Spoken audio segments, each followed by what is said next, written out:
Assalamualaikum warahmatullahi wabarakatuh. Sungguh marilah kita panjatkan kehadiran Allah Subhanahu wa taala yang telah memberikan kita kesehatan dan kesempatan untuk bekerja di ruangan yang berbahagia ini. Dan tak lupa selawat bertambahkan salam ke arwah junjungan kita besar Nabi besar Muhammad Shallallahu Alaihi Wasallam yang berlapaskan Allahumma sholli ala sayyidina Muhammad wa ala ali sayyidina Muhammad, yang dimana syafaatnya kita harapkan dari hari ini sampai kemudian hari. Yang saya hormati Ibu Kepala Sekolah SDN Negeri 213 Kalibaru dan guru-guru serta bapak-bapak yang hadir di acara sosialisasi budaya positif di sekolah oleh Ibu Megameli CGP Angkatan 7. Adapun susunan acaranya: 1. Pembukaan oleh protokol oleh saya sendiri. 2. Menyanyikan lagu wajib Indonesia Raya. 3. Kata sambutan oleh Ibu Kepala SDN Negeri 213 atau yang mewakili. 4. Sosialisasi budaya positif di sekolah oleh Ibu Megameli CGP Angkatan 7. 5. Doa oleh Pak Rahmat. Untuk mempersingkat waktu, masuklah kita ke acara yang kedua, menyanyikan lagu wajib Indonesia Raya. Dipersilakan untuk berdiri.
Ketiga, kata sambutan dari Ibu Kepala Sekolah SDN 213 Kalibaru atau yang mewakili. Kepada Ibu tersebut dipersilakan.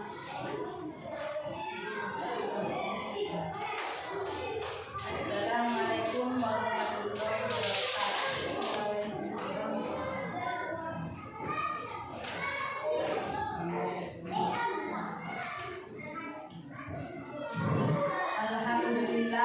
Alhamdulillahirabbil alamin. Assalatu wassalamu ala asyrofil anbiya'i wal mursalin wa ala alihi wa sahbihi ajmain. Amma ba'du.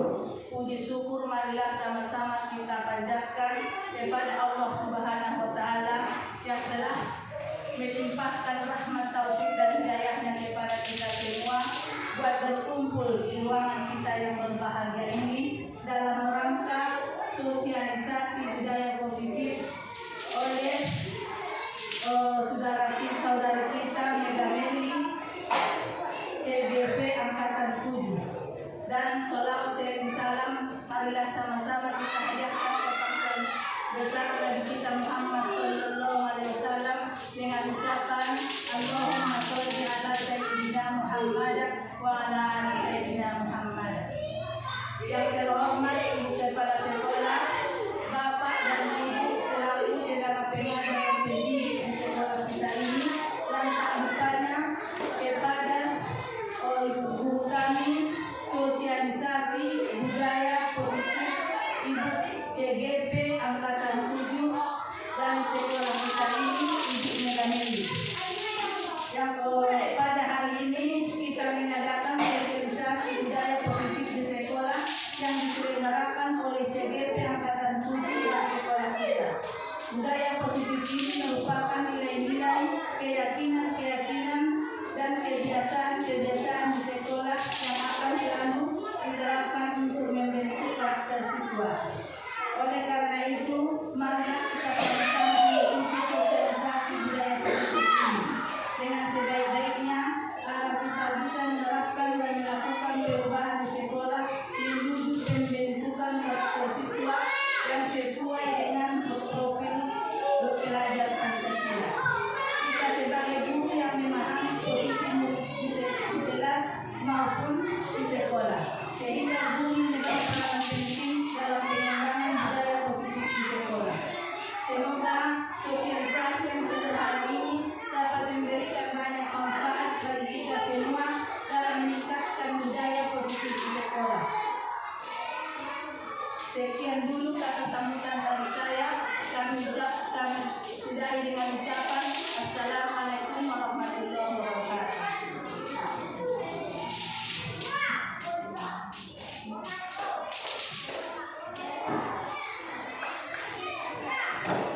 Terima kasih kepada Ibu tersebut. Masuklah kita ke acara inti, yaitu sosialisasi budaya positif di sekolah oleh Ibu Megameli CGP Angkatan 7. Kepada Ibu tersebut, waktu dan tempat kami persilakan. Assalamualaikum warahmatullahi wabarakatuh. Salam dan bahagia, salam sejahtera buat kita semua. Pertama sekali, marilah kita ucapkan puji syukur kehadirat Allah Subhanahu wa Ta'ala yang telah memberikan nikmat kesehatan dan kesempatan pada kita semua sehingga kita dapat berkumpul di ruangan yang berbahagia ini dalam acara sosialisasi budaya positif. Saya dari CGP Angkatan 7 diberikan tugas untuk melakukan sosialisasi budaya positif yang merupakan modul 1/4 yang telah dipelajari. Budaya positif ini kita mulai dari apa saja yang perlu dilakukan, kebiasaan-kebiasaan apa saja yang perlu dilakukan di sekolah. Kita ketahui bahwasanya dalam filosofi Ki Hajar Dewantara tentang teori pendidikan, Ki Hajar Dewantara mengatakan kalau saja pendidikan saat ini tidak hanya mengajar, tetapi sesuai dengan filosofi Ki Hajar Dewantara bahwa juga seorang guru adalah menuntun disebut juga dengan among.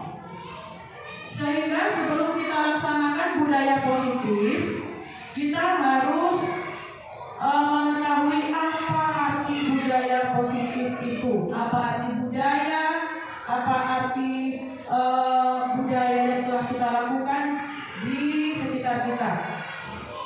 Budaya positif ini erat kaitannya dengan kebiasaan-kebiasaan apa yang kita lakukan, nilai-nilai apa yang kita lakukan, dan kebijakan-kebijakan apa yang telah kita lakukan.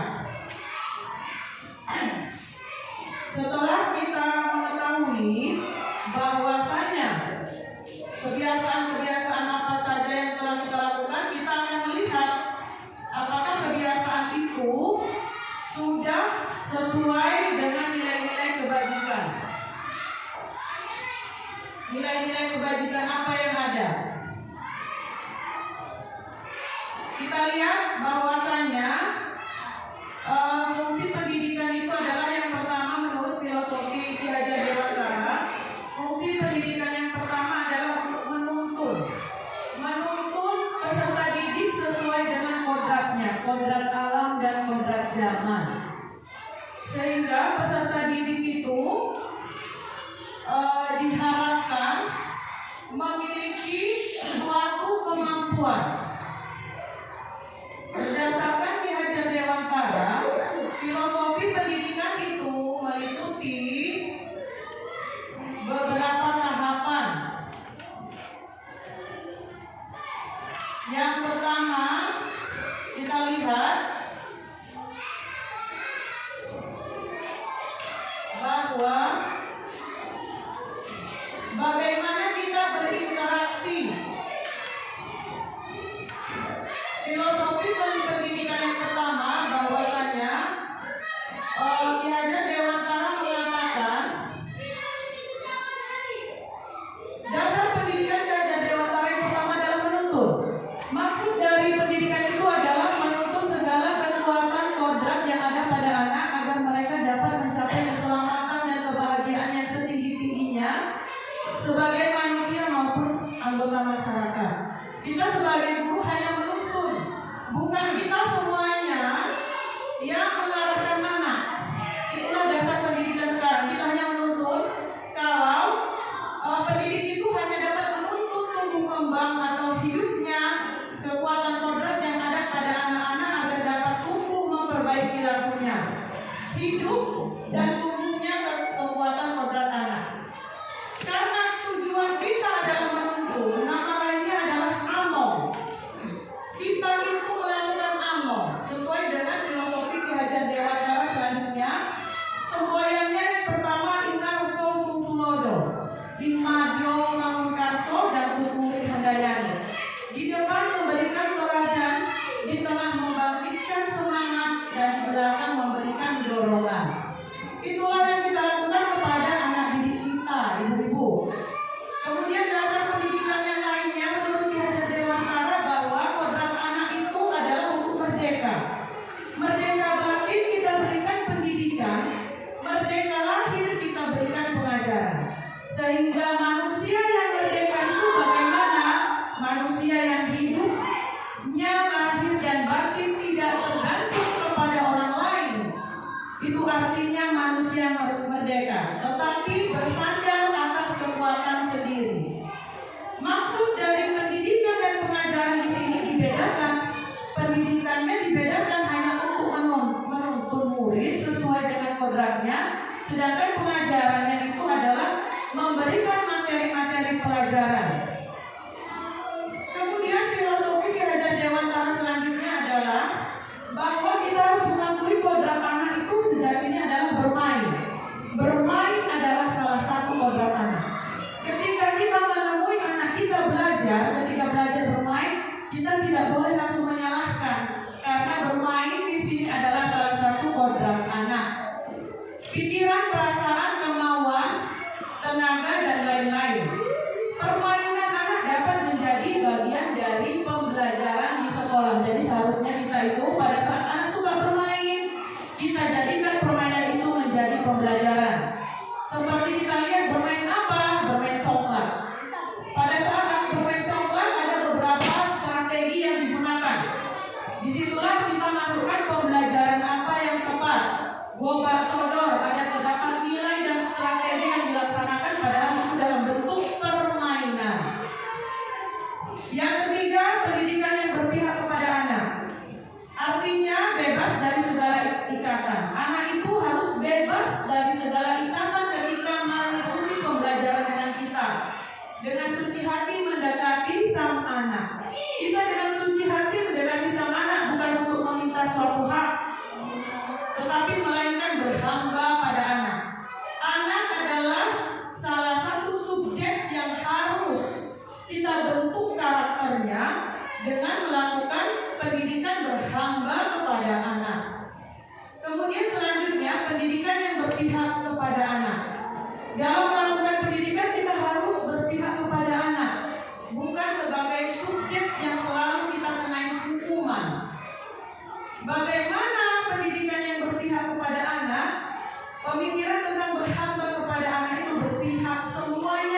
berpusat kepada anak. Kita harus mengaktifkan anak dalam pembelajaran dan selalu mengutamakan kepentingan anak. Pendidikan yang berhamba kepada anak itu adalah salah satu wujud kepada berpihak kepada anak. Kemudian kita harus menganggap bahwa anak bukan lagi kertas kosong. Pendidikan sebelumnya kita mengatakan bahwa anak adalah kertas kosong yang tidak memiliki sedikit kemampuan. Tetapi dengan adanya filosofi Ki Hajar Dewantara, anak itu terlahir bukan dengan kertas kosong, tetapi dengan kemampuan yang dimilikinya berbeda-beda. Anak bukan kertas kosong lagi yang bisa digambar sesuai dengan keinginan kita, tetapi anak itu terlahir dengan kekuatan kodrat yang masih samar-samar. Tujuan kita adalah menebalkan garis yang samar-samar itu menjadi satu karakter yang utuh, menjadi manusia yang merdeka. Sekarang pertanyaannya, bagaimana menebalkannya? Kita sebagai guru yang menebalkannya ketika kodrat itu sudah ada pada anak. Menebalkanlah itu dengan kekuatan konteks diri anak sesuai dengan sosial kultural budayanya. Di mana kita tinggal, disitulah kita lakukan bagaimana cara menebalkan kemampuan anak. Dari anak bukan lagi kertas kosong, maka kita akan melakukan beberapa kegiatan-kegiatan yang dimaksud dengan budaya positif. Karena anak itu terlahir dengan berbagai kemampuan atau kompetensi. Karena itu kita harus melihat apa yang dimaksud dengan budaya positif. Dari beberapa tujuan pendidikan berdasarkan filosofi Ki Hajar Dewantara, maka kita tahu bahwa budaya positif itu adalah suatu pembiasaan yang bernilai positif, di dalamnya mengandung sejumlah kegiatan yang mampu menumbuhkan karakter budaya murid. Budaya positif itu perlu dibangun dalam suatu kelas. Sebelum kita melakukan budaya positif, yang pertama kita bangun adalah lingkungan kelas kita dulu. Lingkungan kelas kita dulu. Untuk mewujudkan budaya positif dilakukan sejak dini, mengingat dalam prosesnya membutuhkan waktu yang lama, Bapak Ibu. Kita mulai dari lingkungan kelas. Guru dapat menerapkan budaya positif kita dari diri kita duluan, yang bekerja sama, yang berkolaborasi dengan sesama kita, baru kita bentuk bagaimana karakter murid. Pembentukan budaya positif di sekolah diawali dengan pembentukan budaya positif di kelas. Pembentukan budaya positif di kelas, kita harus mulai dari yang pertama, budaya positif mulai dari diri sendiri, mulai dari hal kecil dan mulai saat ini. Dengan pembentukan itu, maka langkah selanjutnya kita akan membuat kesepakatan kerja, kesepakatan kelas. Jadi budaya positif ini terbentuk di sekolah itu dimulai dari pembentukan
Yang pertama kita lihat dulu setuju atau tidak. Hukuman dapat mendisiplinkan anak, ibu-ibu, setuju atau tidak? Hukuman dapat mendisiplinkan anak. Yang kedua, pemberian hukuman dengan hal positif seperti membaca atau membersihkan halaman. Ketika anak salah, kita berikan hukuman. Ayo bersihkan halaman, ambil sampah, kutip sampah. Apakah dapat meningkatkan disiplin anak? Yang ketiga, memberikan penghargaan dan dapat meningkatkan motivasi belajar anak. Misalnya, siapa yang bisa menjawab ini? Ibu kasih 1 buah pensil. Apakah bisa meningkatkan motivasi belajar anak? Bisa. Kita lihat lagi materi selanjutnya. Nah, kita lihat di dalam budaya positif ada yang pertama materi perubahan paradigma. Kita akan melakukan perubahan, ibu-ibu. Kita akan melakukan perubahan bahwasanya dengan memberikan hukuman anak belum tentu kita bisa mendisiplinkan anak. Kita harus melakukan perubahan. Apa akan kita lakukan? Kegiatan kepala tangan. Ada A dan B. Anda dan teman Anda, saya dengan ibu, 2 orang teman. Sobeklah secari kertas, tuliskan benda atau sesuatu yang sangat berharga untuk Anda. Letakkan di salah satu tangan Anda dan genggam benda tersebut dengan segala daya. Buatlah sebuah kepalan. Di dalam ini ada sebuah benda di tangan Anda, ibu-ibu. Teman Anda akan mencoba dengan sebuah tenaga dengan berbagai cara untuk membuka benda yang ada di tangan kita. Dia bisa dengan melakukan cara membujuk, mengancam, menghardik, merayu, menyuap, atau dengan apa saja agar bisa membuka kepala tangan Anda. Padahal dalam tangan ini sesuatu yang sangat berharga. Apa yang terjadi? Apakah ibu mau membuka kepala tangan? Atau ibu tetap tidak mau membuka kepala tangan? Itu dia paradigmanya. Sekarang kita lihat, apa sih jawabannya? Jawabannya adalah kita mengarah kepada posisi kontrol. Yang kita genggam itu adalah sesuatu yang berharga. Kita ibaratkan yang kita genggam adalah murid kita yang paling berharga. Apakah ibu akan membukanya? Nah, ini dia tergantung pada posisi kontrol. Di dalam budaya positif ada namanya paradigma, perubahan paradigma teori kontrol.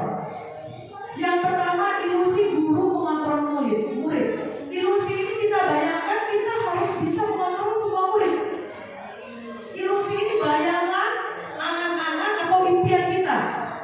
Yang kedua, ilusi bahwa kritik membuat orang dewasa merasa bersalah, dapat menguatkan karakter. Ketika kita membuat merasa bersalah, apakah akan dapat menguatkan karakter?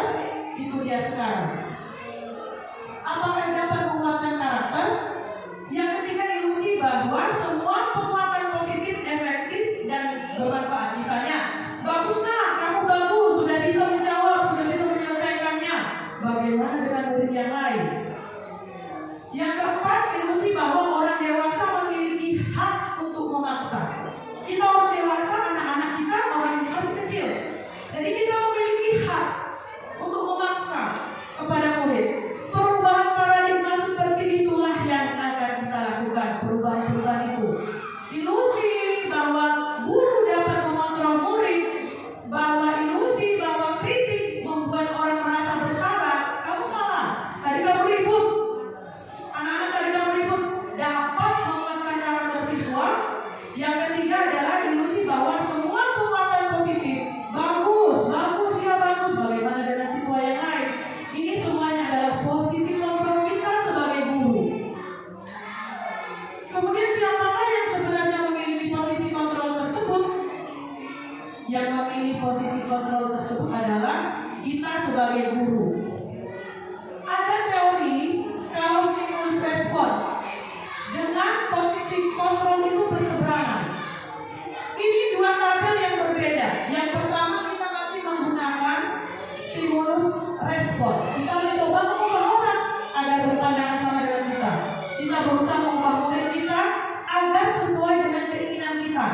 Itu paradigma yang lama. Sekarang kita harus beralih kepada teori kontrol dan pilihan. Apa katanya? Kita berusaha memahami pandangan orang lain tentang dunia. Kita harus memahami bagaimana pandangan orang lain dan tidak memaksa agar bersama pandangan dengan kita. Teori stimulus respon yang kedua, perilaku buruk dilihat sebagai suatu kesalahan. Kita selalu menganggap kalau yang buruk, dia itu selalu buruk melakukan kesalahan, ribut-ribut itu sebagai suatu kesalahan. Tetapi dengan adanya paradigma baru, teori kontrol, kita bisa melakukan semua perilaku memiliki tujuan. Kenapa si A ribut? Kenapa si B ribut? Kenapa si A bandel? Kenapa si B bandel? Pasti dia ada memiliki satu tujuan. Yang ketiga, teori yang lama orang lain bisa mengontrol saya. Paradigma yang baru hanya Anda yang bisa mengontrol diri Anda. Hanya diri kita sendiri yang bisa mengontrol diri kita. Kemudian pemaksaan ada pada saat bujukan gagal. Ketika kita membujuk murid kita gagal, maka yang akan kita lakukan adalah kita paksa. Tetapi ketika teori pilihan yang lain, kontrol lainnya adalah kolaborasi. Kita harus melakukan kolaborasi kerjasama dan konsensus menciptakan pilihan-pilihan baru. Kemudian pada stimulus respon yang lainnya, model berpikir menang kalah. Kalau tidak saya menang, Anda kalah. Muridnya kalah. Kalau kita kalah, pasti muridnya menang. Itu pada paradigma lama. Sekarang pada paradigma baru, model berpikirnya menang-menang. Dia menang, kita menang. Kita lanjutkan di dalam budaya positif, ada namanya disiplin positif. Apa saja kegiatan disiplin positif? Banyak sekali. Di sini ada makna kata disiplin. Apa sebenarnya makna kata disiplin? Disiplin adalah berasal dari bahasa Latin, artinya disiplina, artinya belajar. Kata disiplin ini berkonotasi dengan disiplin diri dari murid-murid Socrates dan Plato. Ini adalah arti dari kata disiplin. Namun dalam budaya kita, makna disiplin telah berubah menjadi sesuatu yang dilakukan pada orang lain untuk mendapatkan kepatuhan. Makna disiplin ini telah berubah sekarang untuk mendapatkan kepatuhan. Kita melakukan disiplin agar terlihat patuh saja. Kecenderungan umum adalah menghubungkan kata disiplin dengan ketidaknyamanan. Ketika kita bilang disiplin, kita pasti tidak nyaman karena kita hanya mengikuti kepatuhan, hanya patuh pada peraturan, bukan dengan apa yang kita hargai, bukan dengan apa yang kita hargai dan untuk mencapai suatu tujuan. Kita melakukan kata disiplin ketika kita takut dan tidak nyaman untuk melakukan suatu kepatuhan. Di dalam budaya positif ada nilai-nilai kebajikan yang universal. Nilai-nilai kebajikan ini adalah sifat-sifat positif manusia yang merupakan tujuan mulia yang ingin dicapai. Ketika kita melakukan budaya positif, terdapat nilai-nilai perbuatan yang ingin dicapai. Apa saja nilai-nilai itu? Kita lihat nilai-nilai itu apa saja. Tentu saja nilai-nilainya itu sesuai dengan profil pelajar Pancasila. Nilai-nilai yang kita harapkan dari siswa adalah nilai-nilai dari profil pelajar Pancasila. Ada 6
peserta didik kita. Masih belum tumbuh motivasi internalnya, masih semuanya berasal dari motivasi eksternal, berasal dari luar. Merdeka, kata Ki Hajar Dewantara, artinya tidak hanya terlepas dari perintah, tetapi juga cakap untuk memerintah diri sendiri. Murid kita itu diharapkan memiliki motivasi internal. Kemudian kita lihat bahwa penghargaan itu bisa juga berupa hukuman. Dihukum oleh penghargaan. Penghargaan itu berlaku sama dengan hukuman, Ibu. Kenapa? Dalam arti meminta atau membujuk orang lain melakukan sesuatu agar mendapat penghargaan, berarti dia itu belum tumbuh motivasi internal. Yang ada hanya dorongan eksternal karena akan meminta penghargaan. Penghargaan yang dilakukan itu sangat berpengaruh, jangka panjang dengan jangka pendek. Penghargaan yang kedua adalah penghargaan umum. Ternyata ketika kita melakukan penghargaan, baguslah, pintar sekali ini, kita berikan penghargaan, ternyata penghargaan itu sama dengan menghukum. Karena berdasarkan filosofi Ki Hajar Dewantara bahwa semua anak itu memiliki kemampuan dan sesuai dengan kodratnya. Ketika kita melakukan penghargaan, memberikan penghargaan, yang ketiga, penghargaan mengurangi ketepatan. Ternyata kalau memberikan penghargaan kepada satu orang saja akan mengurangi ketepatan. Penghargaan juga tidak efektif diberikan kepada satu orang, 2 orang, 3 orang siswa, sementara kita memiliki 20 orang siswa. Penghargaan juga dapat merusak hubungan. Pemberian penghargaan akan merusak hubungan. Dihukum oleh penghargaan. Penghargaan menurunkan kualitas. Ketika kita memberikan penghargaan, bagus sekali, Rocky bagus sekali, ternyata ada yang bersifat iri temannya di sampingnya. Penghargaan akan menurunkan kualitas dia. Saya tidak bisa, yang dipuji hanya dia, yang dipuji hanya dia, berarti akan semakin menurunkan kualitas teman yang ada di sampingnya. Yang kedua, penghargaan mematikan kreativitas. Ketika kita memberikan penghargaan, kita puji, ternyata penghargaan itu dapat mematikan kreativitas teman-teman yang tidak menerima penghargaan. Yang ketiga, penghargaan mengurangi motivasi intrinsik. Saya tidak mau lagi mengerjakannya, nanti yang benar itu saja, yang bisa itu saja, maka dia akan mengurangi motivasi intrinsiknya. Bentuk program kebajikan. Jadi bagaimana ketika kita melakukan penghargaan? Yang pertama, beri pengakuan secara khusus. Panggil anaknya ke kantor, "Nak, tadi udah bagus, jangan depan orang. Udah bagus sekali." Silakan tidak terdengar dengan murid-murid yang lain.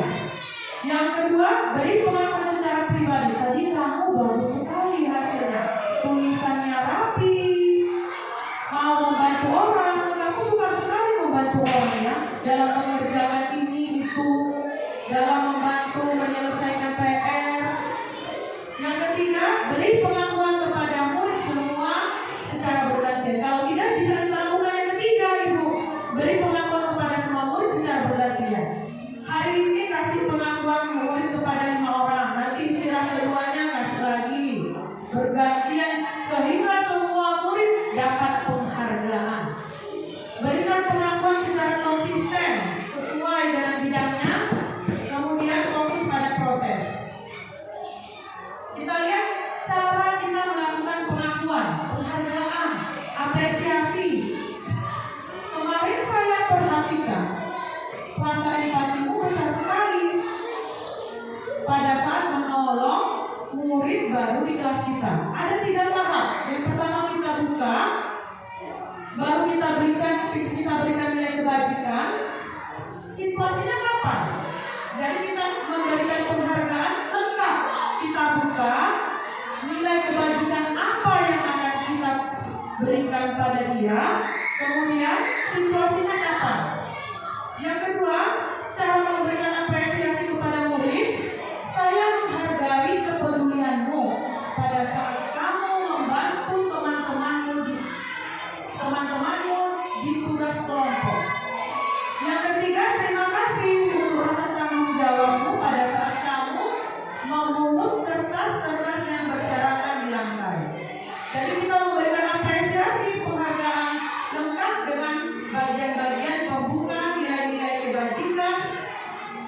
Dan situasinya apa?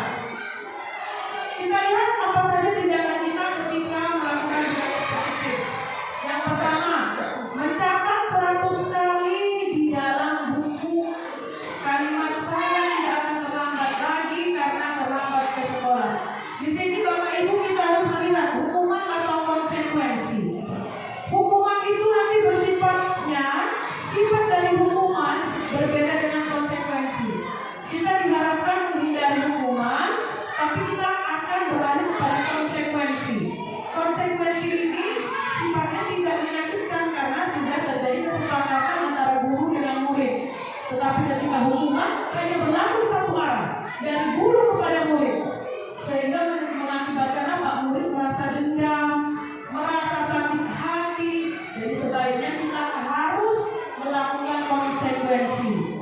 Bagaimana cara melakukan konsekuensi? Kita adakan kesepakatan antara kita dengan guru. Nanti kalau kita tidak mengerjakan PR, bagaimana? Kita sepakat. Kalau nanti tidak mengerjakan PR, anak-anak nanti disuruh menyapu kelas waktu istirahat. Sepakat. Ketika semua murid sudah melakukan kata sepakat, baru kita bilang itu konsekuensi. Tapi ketika kita memberikan hukuman secara tiba-tiba, hukuman itu akan sangat berdampak sekali kepada murid. Dampak apa saja yang kita lihat nanti ke belakang.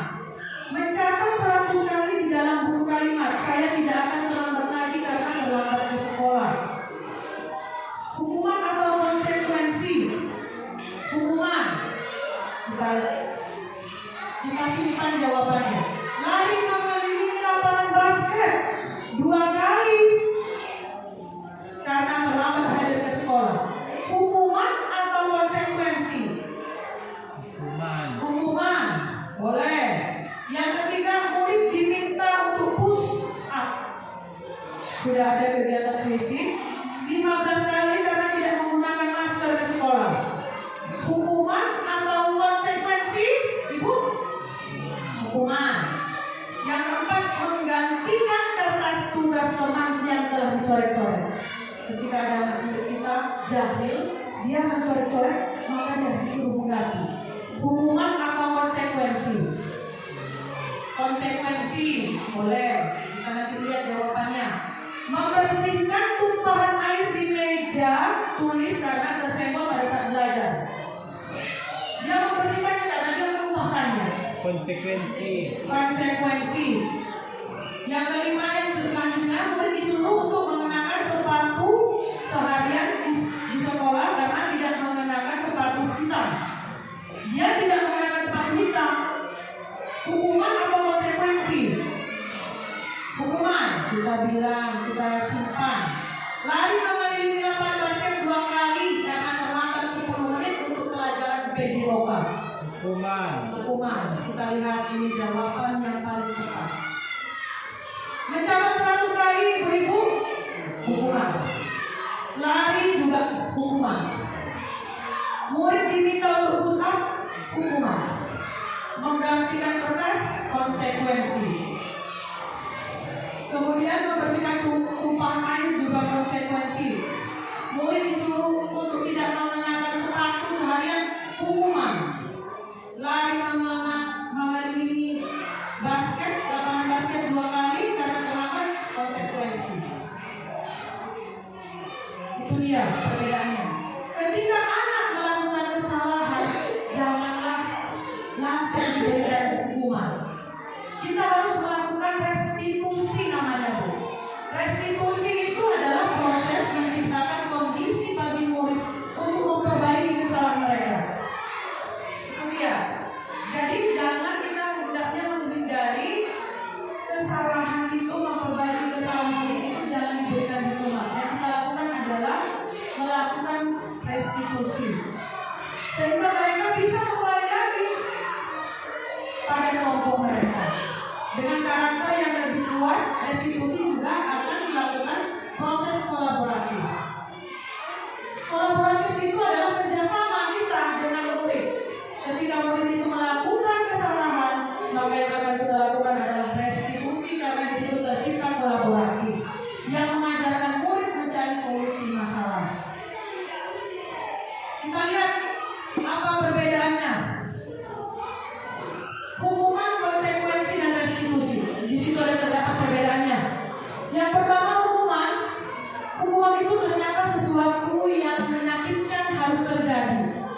Ternyata bagi murid, hukuman itu menyakitkan dan identitasnya nanti pasti gagal.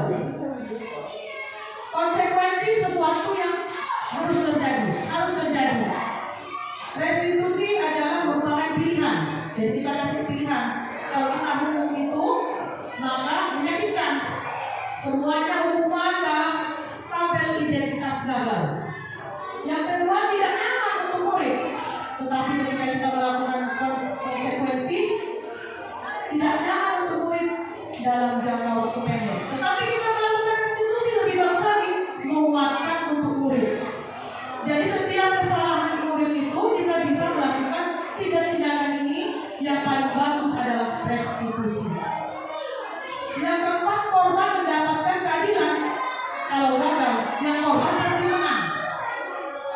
Padahal belum tentu dia juga korbannya. Konsekuensi korban bisa diabaikan. Bisa kita sampaikan dulu. Kalau restitusi, korban mendapatkan ganti. Kamu maunya apa, nak? Diganti dengan apa? Kemudian kalau hukum, murid atau anak pasti akan tersakiti, sakit sekali. Yang kedua, konsekuensi murid atau anak dibuat tidak nyaman. Tapi ketika restitusi, anak mendapatkan kekuatan. Anak ternyata semakin kuat. Kemudian pada hukuman juga kita lihat melakukan perilaku pasif agresif. Semuanya ini adalah hukuman, intinya melakukan kegagalan kepada siswa. Sedangkan identitas sukses itu pada kata konsekuensi dan segitiga restitusi. Di sini terdapat perbedaannya. Peraturannya adalah ini, kamu harus begini, itu pada hukuman. Tetapi ketika pada konsekuensi, apa peraturannya? Mampukah kamu melakukannya? Kita harus tahu, kita harus memberikan pilihan mampu atau tidak. Kemudian restitusi, apa yang kamu yakini? Kita kembali ke keyakinan kelas. Makanya budaya positif itu dimulai dari dalam kelas, membuat keyakinan kelas untuk sama-sama kita lakukan. Apa yang kamu yakini? Apa yang bisa kamu lakukan untuk memperbaiki masalah ini? Diberikan solusi-solusi. Disitulah perbedaan dari hukuman apa konsekuensi dengan segitiga restitusi. Di sini memberikan pilihan sehingga dari anak dengan siswa, anak dengan guru melakukan kolaborasi. Ciri-ciri restitusi bukan untuk menebus kesalahan, namun untuk belajar dari kesalahan. Yang kedua, memperbaiki hubungan. Yang ketiga, tawaran, bukan paksaan. Tetapi ketika kita lihat tadi hukuman, pasti paksaan. Restitusi menuntut untuk melihat ke dalam diri. Kita melihat ke dalam diri. Restitusi adalah cara yang paling baik untuk mengatasi solusi. Kemudian di dalam kelas, mengapa tidak peraturan kelas saja kita buat? Mengapa harus keyakinan kelas? Kalau peraturan kelas ini dia agak memaksa, tapi ketika keyakinan kelas itu terdapat nilai-nilai kebajikan untuk menggerakkan seseorang dibandingkan yang ditulis rangkaian peraturan. Mengapa kita memiliki peraturan harus menggunakan helm bila mengendarai kendaraan roda 2? Itu peraturan. Mengapa kita memiliki peraturan 3M menggunakan masker, mencuci tangan, menjaga jarak 1,5 meter? Itu semuanya peraturan. Kita lihat lagi, kalau peraturan kelas itu masih dalam lingkup kecil, kita harus mengembangkannya menjadi keyakinan kelas. Setelah keyakinan kelas terbentuk, maka yang akan tercipta adalah lingkungan positif. Setelah lingkungan positif terbentuk, maka yang terakhir kita akan memperoleh budaya positif sekolah. Ini contoh keyakinan kelas atau kesepakatan kelas sama. Yang pertama, datang tepat waktu, mengucapkan salam, menjaga kebersihan sekolah, berdoa sebelum dan sesudah kegiatan, aktif dalam pembelajaran, tertib. Jadi nilai kesepakatan kelas itu bisa berisi 5-8, Ibu.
keselamatan dan menghormati orang lain. Bergantian atau menunggu giliran. Ini antri, budaya antri juga termasuk salah satu budaya positif. Ada nilai keyakinannya, dilarang melakukan kekerasan, keselamatan, dilarang menggunakan narkoba, nilai kebajikannya adalah kesehatan. Kita lihat Ibu bagaimana dalam video kegiatan restitusi anak-anak melakukan kesalahan, bahwa anak-anak itu melakukan kegiatan sesuai dengan kebutuhan dasarnya.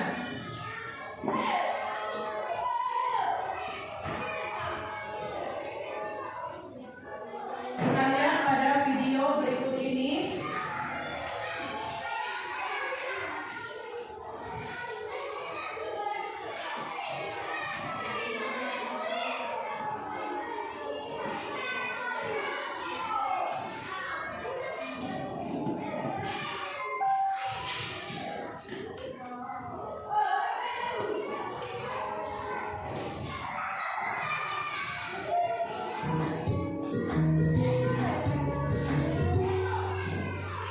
Salam bahagia Ibu dan Bapak Guru hebat.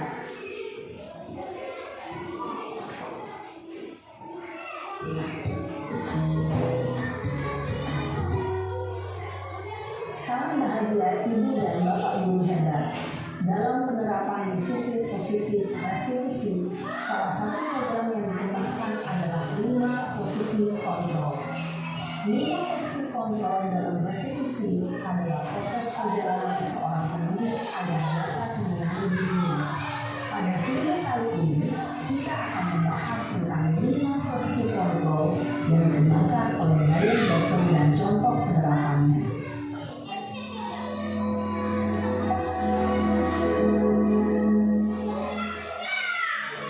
5 posisi kontrol itu adalah 1. Posisi penghukum. 2. Posisi pembuat merasa bersalah. 3. Posisi teman.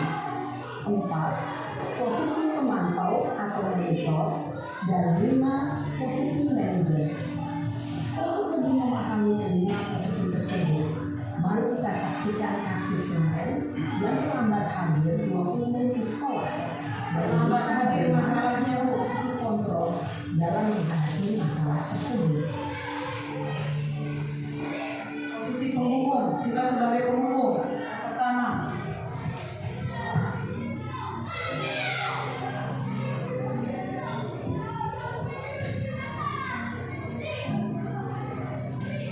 Naran,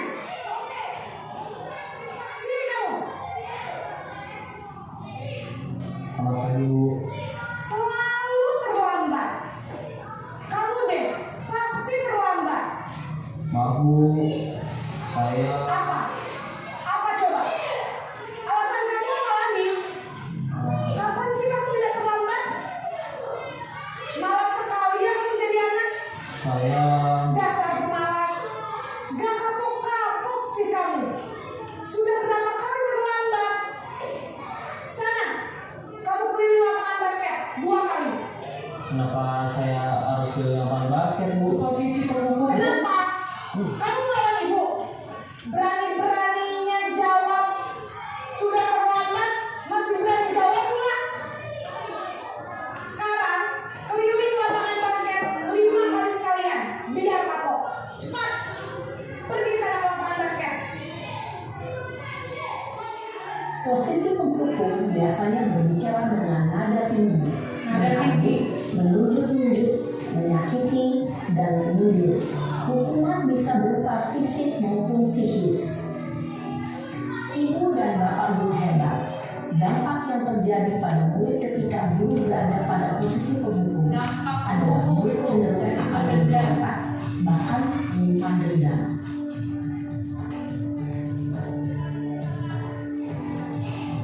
Posisi yang kedua, untuk guru, posisi memasak, membuat merasa bersalah muridnya.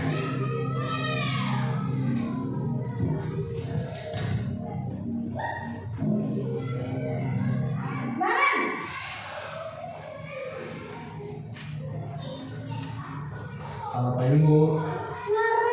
Naren, kamu kenapa terlambat lagi, nak?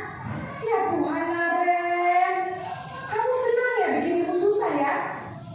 Kalau kamu Terdapat terlambat perbedaan lagi, sedikit Ibu. nanti ibu yang ditegur bapak kepala sekolah, nak. Disangka ibu tidak bisa membina kamu. Duh, gimana ini? Maaf Bu. Duh, Gusti Naren, kamu suka ya kalau ibu ditegur bapak kepala sekolah? Terus, sekarang ibu harus tulis apa yang di buku absen? Ini kamu sudah sering terlambat loh. Ibu harus apa coba? Maaf Bu. Maaf sekali. Ya sudah, lain kali jangan bikin ibu susah lagi anak ya. Ibu tidak akan kuat lagi kalau kamu begini terus. Bisa jantungan kalau ibu ditegur bapak kepala sekolah. Sana cepat ke kelas. Maaf ya Bu. Maaf sekali. Posisi pembuat rasa bersalah berbicara dengan nada tenang, cenderung lembut. Namun kata-kata yang diutarakan membuat murid merasa menjadi orang yang gagal, Tetapi memandang dirinya sendiri, merasa tidak berharga, dan tidak sanggup membahagiakan orang lain. Ketika guru mengambil posisi pembuat rasa bersalah, murid akan menganggap dirinya yang bersalah dan ia akan menyimpan emosi negatif tersebut di dalam dirinya.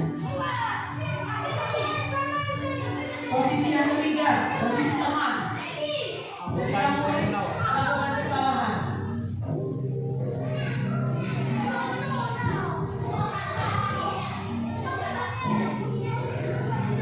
Naren!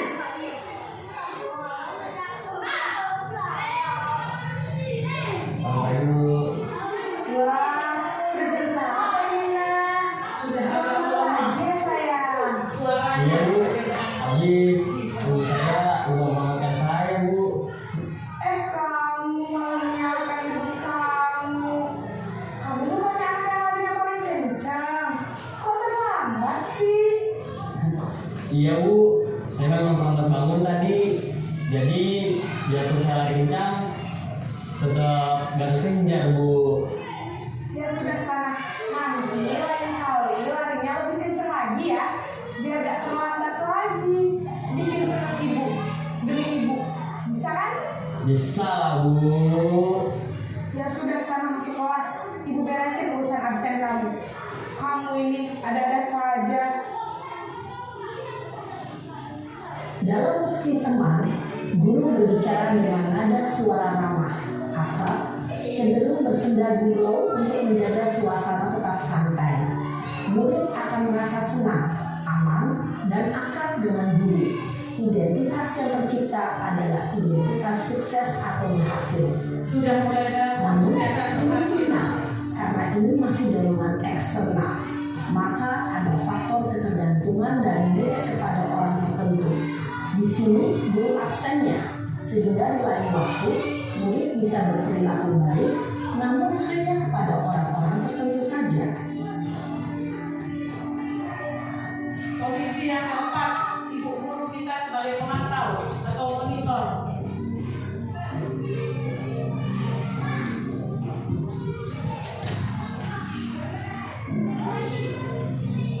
Naren!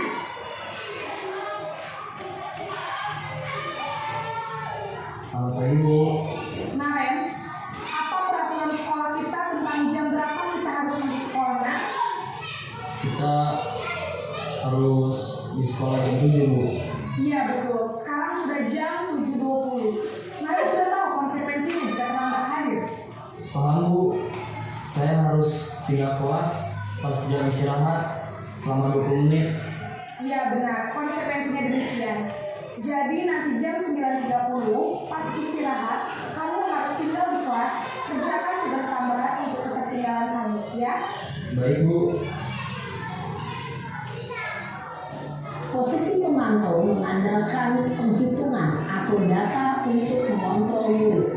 Guru mengarahkan murid berdasarkan peraturan dan konsekuensi. Seorang pemantau menunjukkan bahasa tubuh dan ekspresi wajah yang nyata dan cenderung formal.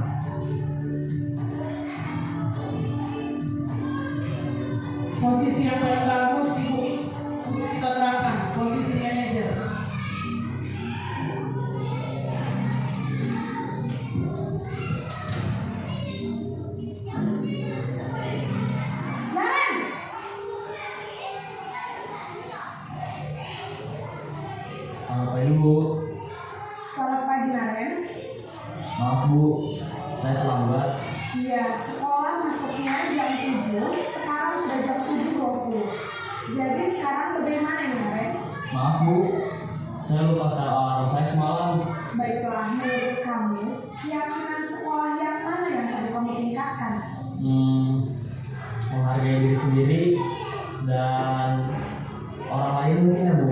Setuju. Jadi, apakah Naren meyakini prinsip saling menghormati tersebut? Iya Bu, saya meyakininya. Apakah Naren bersedia memperbaiki masalah keterlambatan ini? Bersedia Bu. Bagaimana kamu akan memperbaiki masalah keterlambatan ini? Saya akan coba untuk tidak lupa menyetel alarm saya Bu. Baik, kalau Naren lupa menyetel alarm di rumah, ada orang yang kira-kira bisa bantu mengingatkan tidak? Ada Bu, kakak saya, Kak Emma. Ada lagi selain Kak Emma? Selain Kak Emma, ada ibu saya. Baik, jadi yang mengingatkan Naren adalah Kak Emma dan ibu kamu ya? Kira-kira akan mulai set alarm kapan nih Naren? Setelah pulang sekolah, akan segera saya lakukan. Baik, jadi Naren akan setel alarm untuk bangun besok pagi dan akan diingatkan oleh kakak dan ibunda Naren ya? Ada lagi yang mungkin perlu dilakukan Naren? Agar tidak terlambat bangun lagi. Tidak ada Bu. Baik Naren, terima kasih untuk kerjasama kamu. Sekarang kamu perlu kembali ke kelas untuk belajar. Baik Bu, terima kasih.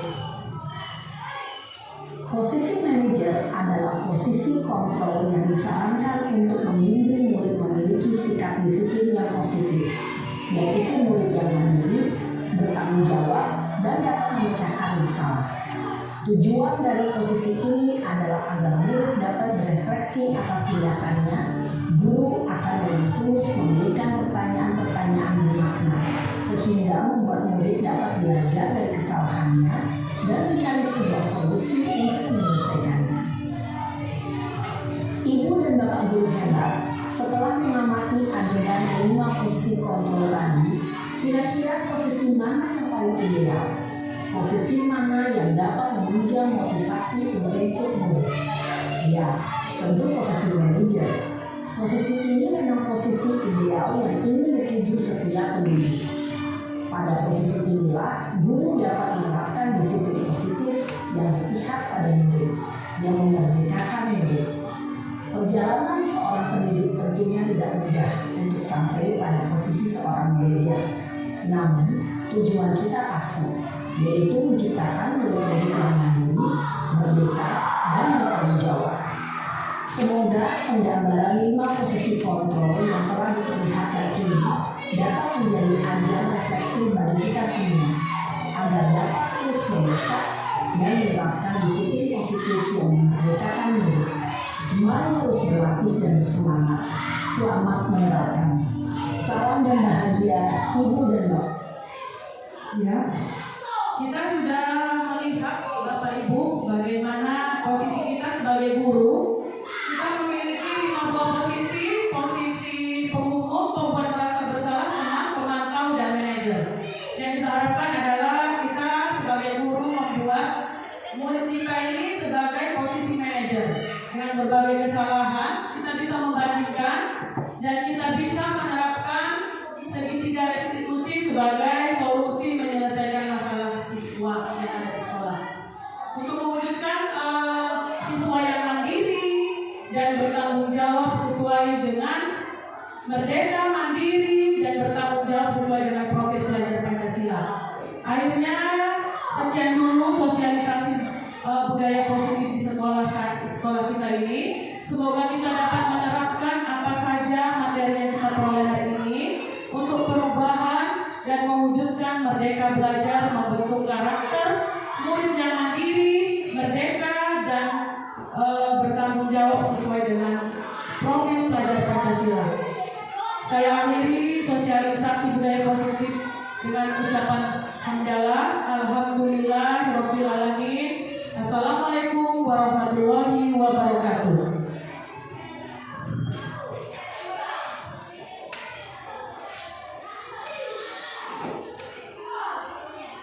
Terima kasih kepada Ibu Megawati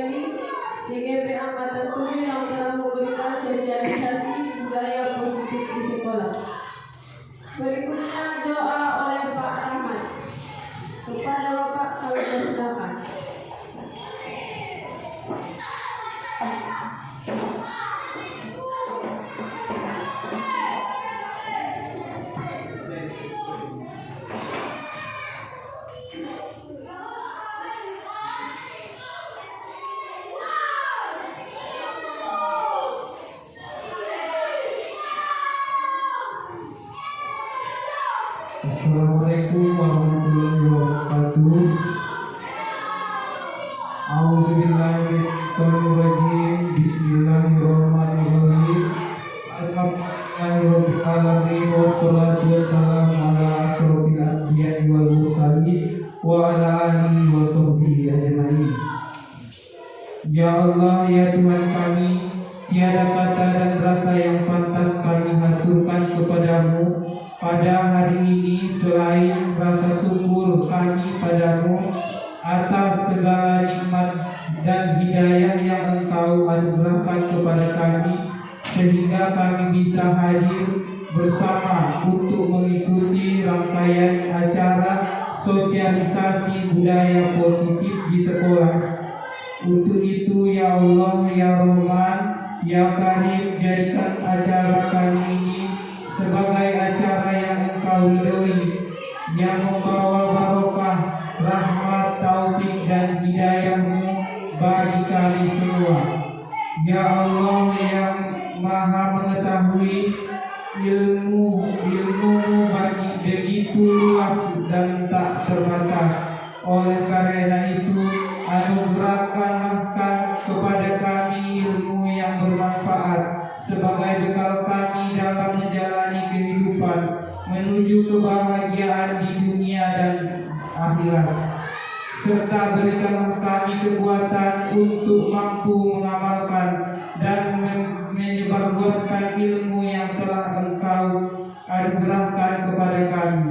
Limpahkanlah kepada kami yang hadir pada acara kali ini kesehatan, kekuatan, kemudahan dan keikhlasan serta kecerdasan dan kearifan dalam mengikuti sosialisasi ini. Ya Allah yang Maha Pengasih, satukanlah hati kami, padukanlah langkah kami, apungkan pengetahuan dan segarkan pemahaman kami agar kami dapat memetik hikmah yang terkandung di dalamnya. Jadikanlah kegiatan ini sebagai amal ibadah dan dapat terlaksana dengan baik dan sukses. Ya Allah, Tuhan yang Maha Pengampun, Engkau Maha mengetahui terhadap kelemahan-kelemahan kami, terhadap kekurangan-kekurangan kami.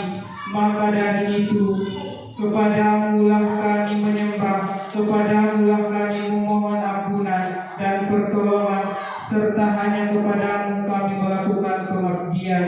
Ya Allah, kabulkanlah doa kami dan permohonan kami. Rabbana taqabbal minna innaka antas samiul alim wa tub alaina innaka antat tawwabur rahim. Rabbana atina fid dunya hasanah wa fil akhirati hasanah wa qina adzabannar. Subhana rabbika rabbil izzati amma yasifun wa salamun alal mursalin walhamdulillahi rabbil alamin. Assalamualaikum warahmatullahi wabarakatuh.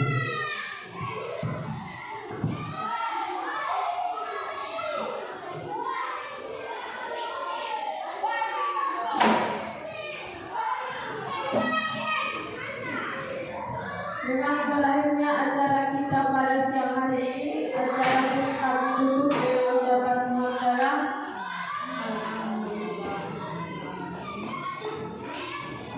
Assalamualaikum warahmatullahi wabarakatuh.